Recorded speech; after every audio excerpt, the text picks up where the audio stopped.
Este é o momento Magnificat da Academia Marial, momento em que a gente se debruça um pouquinho sobre Nossa Senhora, nossa mãe querida, mulher de tantos títulos e mãe de todos nós. E é uma alegria imensa quando a gente pode contemplar tudo aquilo que a partir de Maria vem como evangelização na nossa vida, como conhecimento assim mais profundo de Jesus, dessa maravilhosa história da salvação, porque é isso que nos dá força para viver a nossa história de hoje, entender a história de ontem e ter muita esperança para a história do futuro. É exatamente a presença do ressuscitado conosco.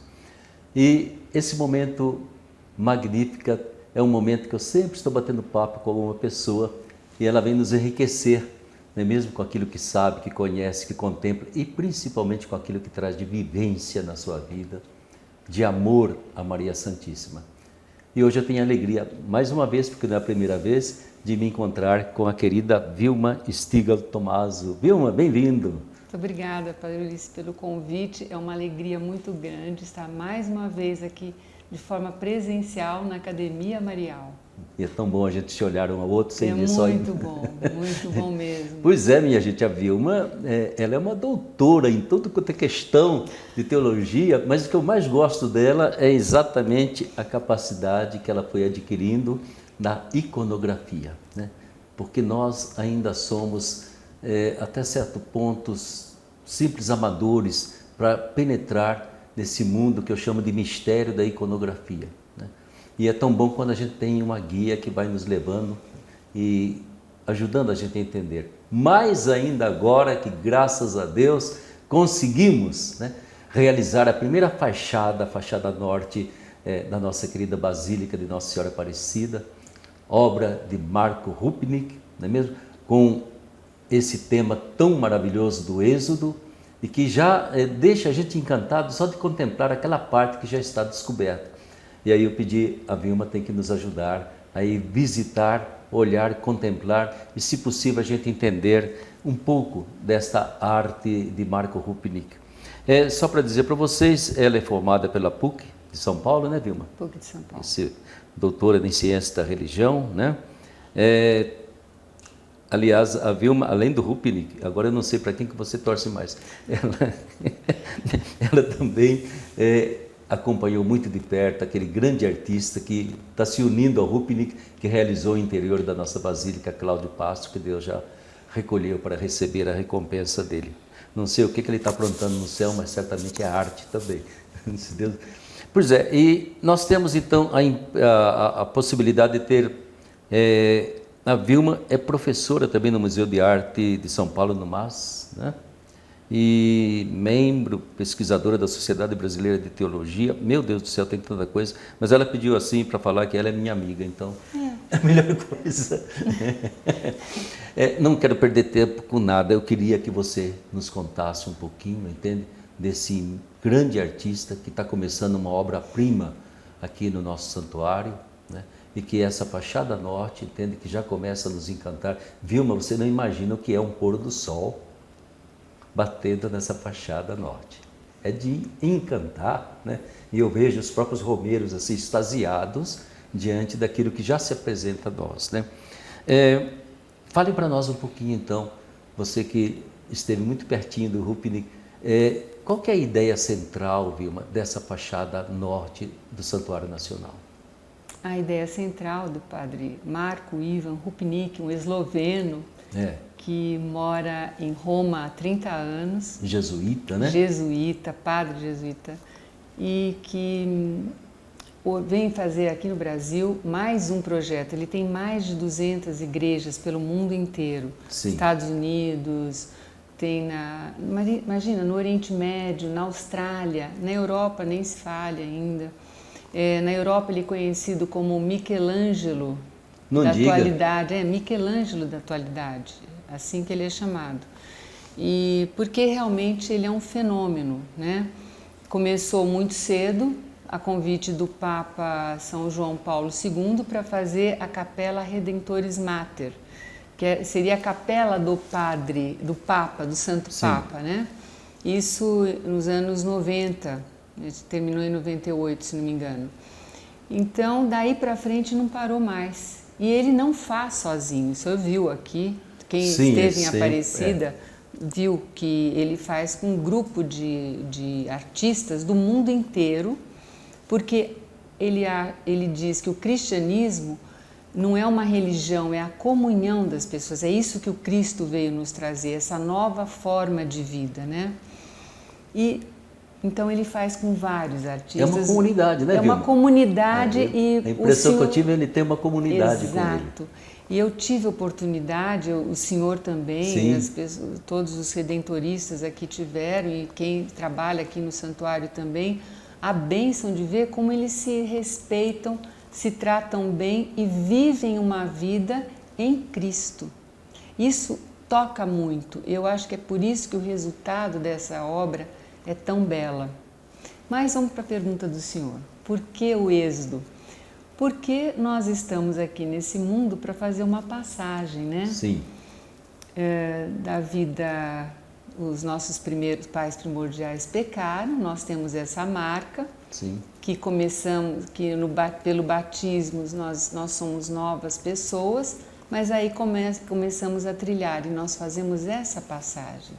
O livro do Êxodo é o primeiro livro da Bíblia, não é o livro do Gênesis, e ele conta justamente a libertação do povo. Nós todos precisamos de uma libertação. Sim. Do quê?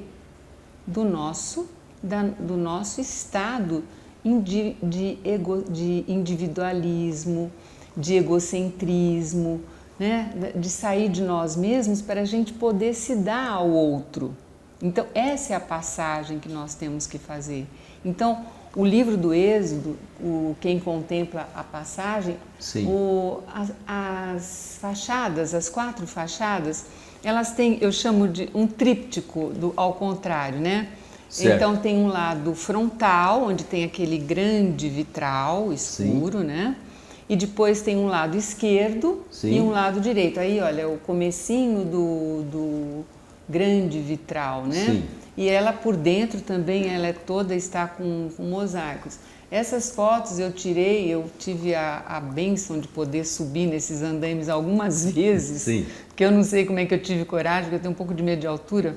Mas diante de tanta beleza eu deixei meu medo para lá e subi, sabe? E, com a ajuda do Espírito Santo subi e não senti nada também. Mas enfim, e depois do lado esquerdo ele vai colocar, então, do lado, na parte frontal, nós vamos ver como que o Moisés, sob a direção de Deus, né, ouvindo a Deus, ele libertou o povo do Egito. Do Egito, o povo hebreu do Egito, da escravidão, porque eles tinham uma vida de escravos. Do lado esquerdo, nós temos a história de José, que são os últimos capítulos. É uma história belíssima, para mim uma das histórias mais bonitas do Antigo Testamento, que é a história de José, filho de Jacó, o 11º filho de Jacó, o penúltimo era Benjamim. Então, tem toda a história como começa, como o povo hebreu, as 12 tribos de Judá, os filhos de Jacó, vão parar no Egito. E é interessante, né, que é toda uma... Você falou, começa a história com o Êxodo, né?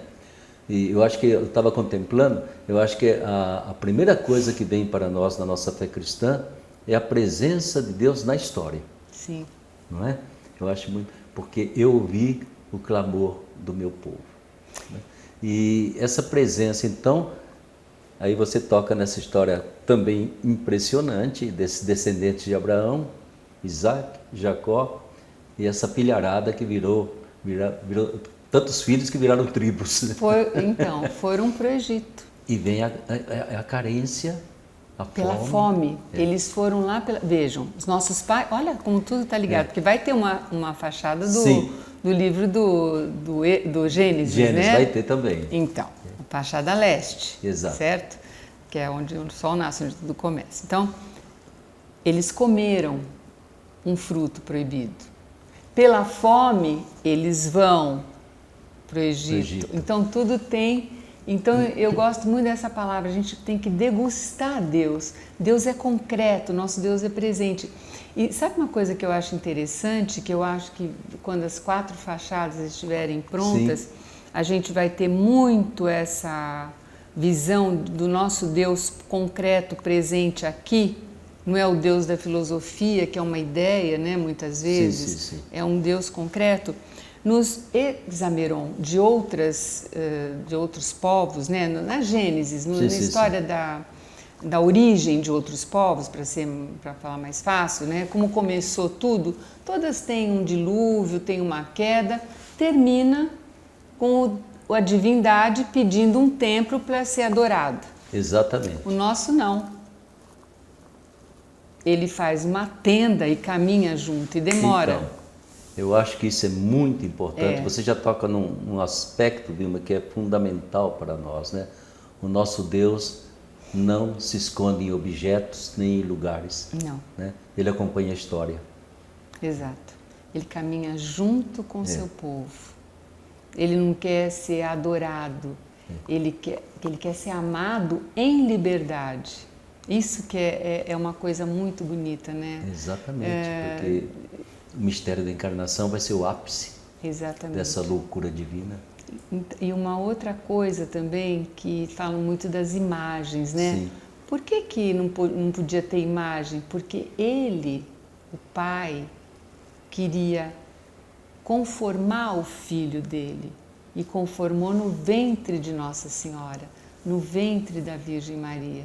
O Verbo se fez carne e habitou entre nós. Quer dizer, é Deus. Ele falou, não, vocês não vão fazer imagem do meu filho. Quem vai fazer sou eu. E ele, veja a nossa Maria. A nossa Maria, olha, eu falo, Padre Ulisses, eu fico tão emocionada. Ela falou sim. Então, isso tudo é muito bonito, sabe? Quando a gente consegue encarnar isso em nós, quer dizer, entender isso e acolher essas coisas no nosso coração, o nosso olhar muda, inclusive para as coisas do dia a dia. E essa arte, ela faz ver isso. Ela vai além do real. Né? Ela vai além do real, ela faz você perceber algo que é transcendente, que não é feito, entende da pura realidade do mundo, ou dessa imanência que a gente tem, né? Ela de repente faz você quase que estatelar os olhos, como tem as imagens, né? Estatelar os olhos e contemplar alguma coisa que é a transhistória, vai além da história. Na concretude da pedra, você transcende. Quer dizer, por isso que, como dizia o Pastro, né? Ela é mistagógica e ela é espiritual. E isso é tão importante para nós, entende? Ou seja, todo o Antigo Testamento, eu acho que isso que o Pastro não, digo, o Rupini que eu estou fazendo, né? É uma prefiguração da realização de Jesus, né? Vem como que se cada figura, cada imagem, cada personagem, né, estivesse apontando já aquilo que iria se realizar, iria acontecer, né? Mas que bom! Eu e o senhor falamos do nosso saudoso Frei Gorgulho e da Ana Flora Andersen, né?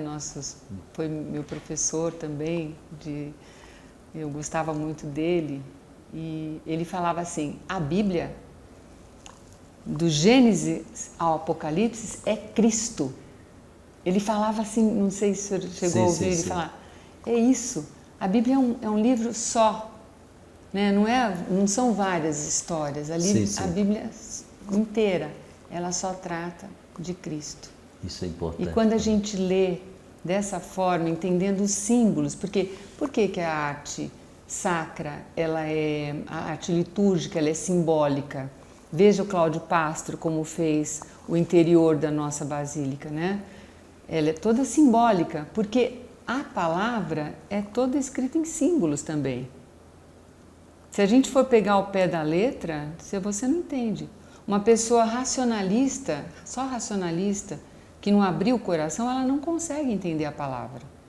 É aquilo que fala, a letra e o espírito, né? Exato. Entende? A letra simplesmente ela pode nos enganar, nos envolver, né? E ela não vai ter significado, ela não me joga para além daquilo que é a letra.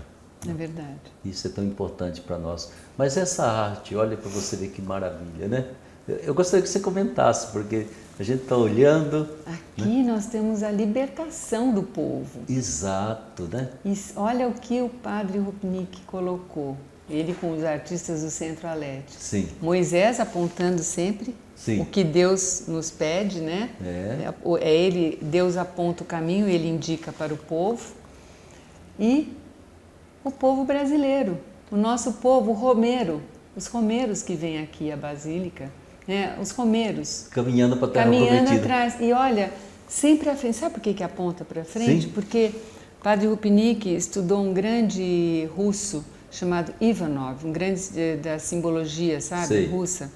O nome dele é muito difícil, só vou falar essa parte aí, porque eu não sei pronunciar direito, vai ficar feio aqui. O Ivanov, Ninguém que eu li sabe, algumas pode coisas. pronunciar como quiser. Não, Ivanov está certo. Mas ele fala Ivanovich, Ivanov, quando ele fala, meu Deus do céu, eu nunca vou saber falar isso. E ele chama do poeta, filósofo da memória.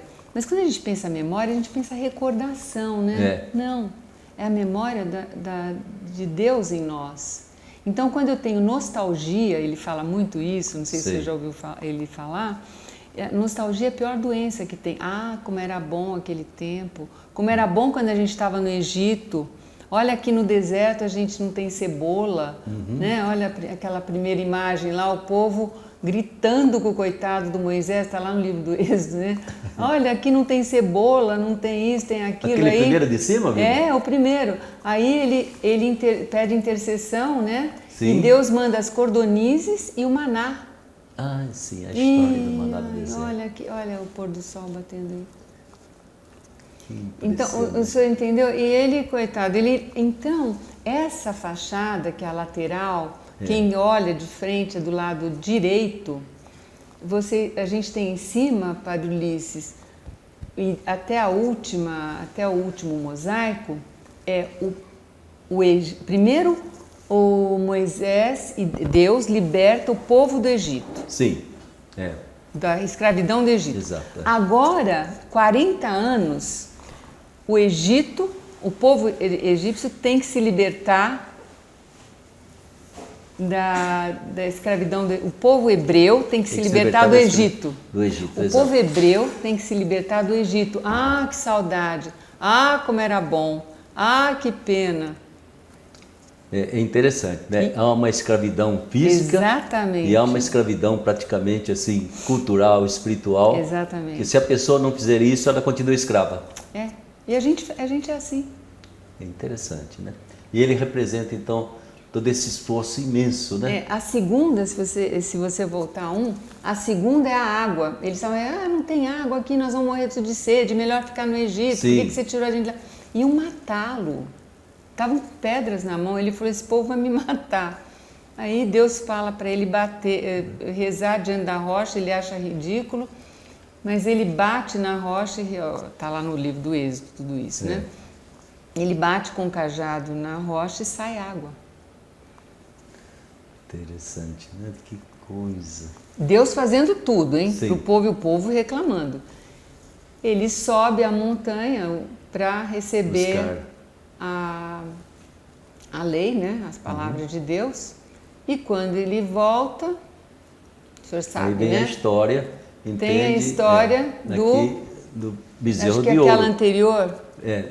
a imagem anterior ali, tem o bezerro de ouro, tá vendo ali? Lá está o bezerro com o de arão ouro. ali em azul, dá para ver? O arão, bezerro de ouro. E o Moisés atrás decepcionado. Mas interessante, Vilma, também essas sombras, né? Que são colocadas pairam, em cima, né? Que exatamente a idolatria, né? Exato. A separação total de Deus, né? É como se houvesse ali uma disputa entre o bem e o mal, entre praticamente a idolatria lá do Egito e o Moisés tentando trazer para eles a revelação de Javé. E que interessante, não? Olha, eu olhei essa escada aqui, eu falei, será que ele estava querendo colocar o Jacó nessa história também? Porque tem toda a história da escada, de Jacó, né? Mas ele está recebendo as tábuas da lei. E as cores? Sim. O azul é o filho, a humanidade. O Filho que se humanizou. Por quê? Nós somos os únicos seres que vislumbram o céu, seres humanos. O vermelho, sacrifício, a cor do Pai. O sacrifício do Pai de mandar o Filho. Sim. E o dourado é a cor da santidade, né? Da eternidade, da santidade. O branco do Espírito Santo. É. Então aqui essas três cores, o branco, o azul e o vermelho, você já percebeu? Sim, sim. Que perpassam. Porque o Padre Rupnik fala muito que nós perdemos o aspecto trinitário de Deus, que é muito importante. Nosso Deus não é uma coisa só. Ele diz que no Gênesis começa com uma conversa. A palavra, a princípio foi a palavra, alguns padres interpretam, a princípio foi o diálogo. Eles estavam conversando. Pai, Filho e Espírito Santo. Façamos o homem a nossa imagem e semelhança. Padre Domingos Sávio, ele sublinha exatamente essa expressão, sabe? Ele fala, Deus fez tudo, criou o céu, criou a terra. Na hora que ele vai criar o ser humano, façamos. Com a mão. Agora passamos, e somos nós três, Pai, Filho e Espírito Santo. Façamos o ser humano a nossa imagem e semelhança, né? Eu acho que é muito interessante como que... E acho bonito você referindo essas cores que estão presentes em tudo, né? Exatamente dizendo, é obra da Trindade. Sim. Né? Não é Moisés, não é somente Jesus, não é obra da Trindade. Ela está presente do início até o ponto final da história, né? Então, eu acho que é tão importante a gente perceber como nessa história da salvação, na medida que a gente vai contemplando, sem que a gente perceba, está a presença da Santíssima Trindade. Está.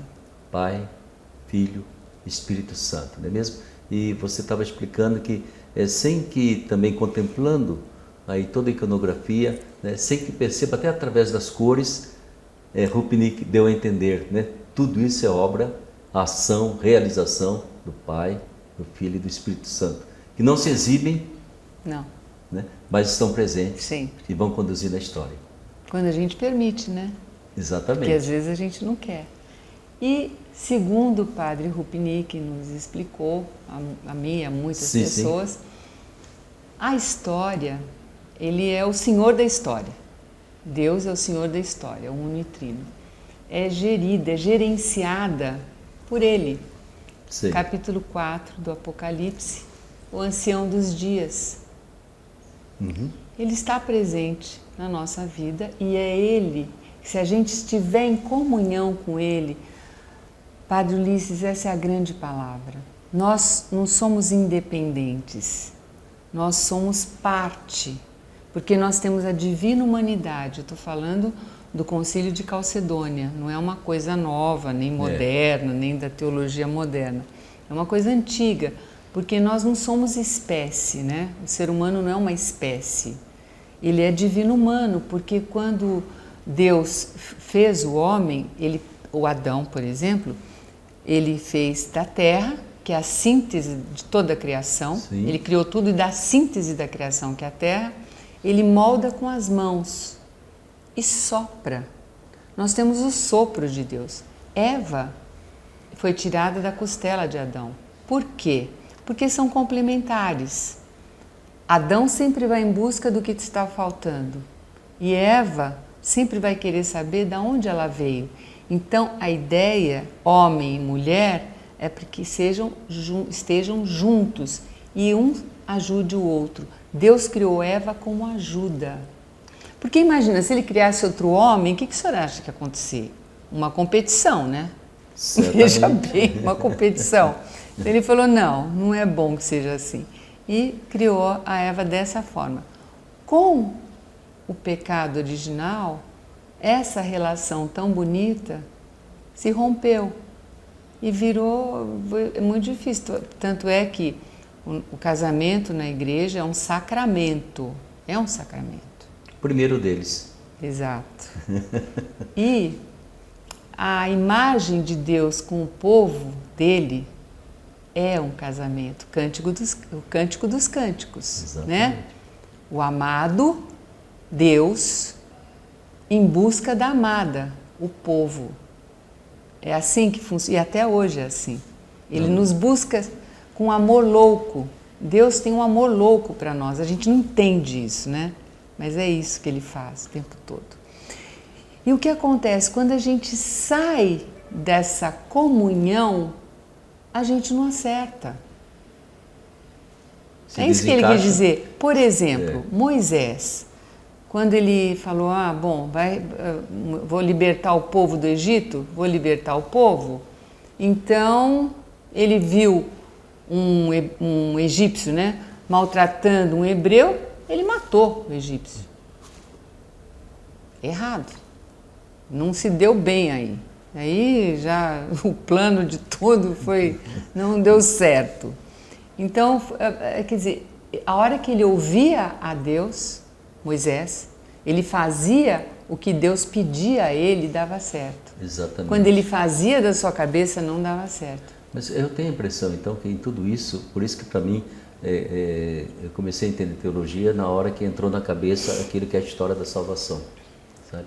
Ou seja, existe uma história maior que Deus está realizando, né? Dentro dessa história maior está a minha historiazinha aqui, a história da minha geração, né?